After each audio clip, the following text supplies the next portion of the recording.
To challenge conventions, I went with the villain as the main protagonist instead of the other way around because I feel like that is more of what appeals to an audience nowadays, and I wanted to represent that social group that actually does root for the villain rather than the other way around. Furthermore, I reflect on social issues based on the idea of morality. Who is actually right in that situation? Like, who is truly moral?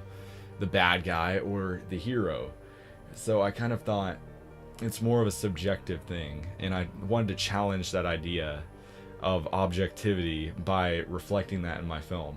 Furthermore, contrary to normal action movies where they start off with a montage of perhaps fighting or explosions, I went with more of a Clockwork Orange style effect, which is actually where I drew my inspiration from.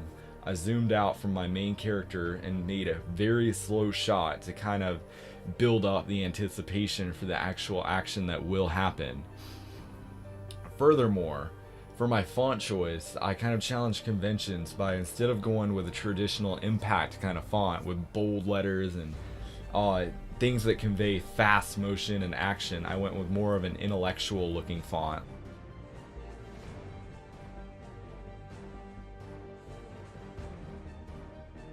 In the beginning of the year, I created a Google Forms to address my focus groups. I tried to target the audience of about 17 to 35, which is the primary audience of my genre of film, action thriller. I tried to incorporate the ideas of the audience with my own ideas to create a more appealing movie to a mass variety of audiences that still captured my original vision.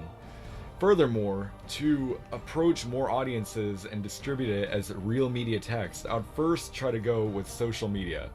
For example, the Deadpool 2 teaser trailer was initially released on YouTube and nowhere else. This garnered millions of views and approached reaching a mass variety of audiences.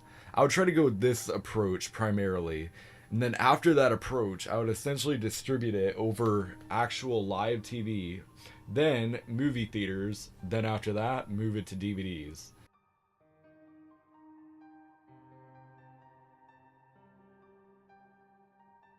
Though I did have a very strong basis in film by being in the TV production program at my school throughout my entire high school career, I did learn a lot in this media studies program. For example, I created a focus group which taught me a lot about figuring out how to appeal to the audiences while making a cohesive film that merged the two together, the audience preferences with my own preferences, to create a way better film.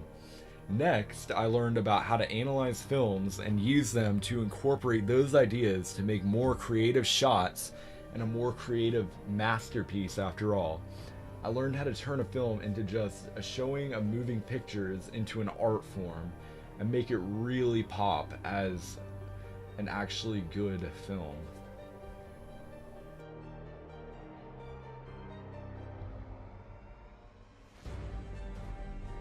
As far as technology goes, I used a great deal of it to really bring out the final product of the film.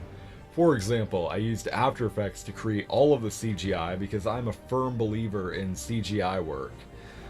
Furthermore, I used a heavy-duty camera to really give it that crisp quality. The camera I borrowed from my school, which was so gracious of them to let me borrow it to do this film. And then furthermore, I used Audition to create the voiceover, the psychopath voice that is going on in his head, the glitchiness, and all of the effects that went along with it. Furthermore, I used a Google Forms online to make my survey for my focus group to get a better idea of what the audience wanted to see.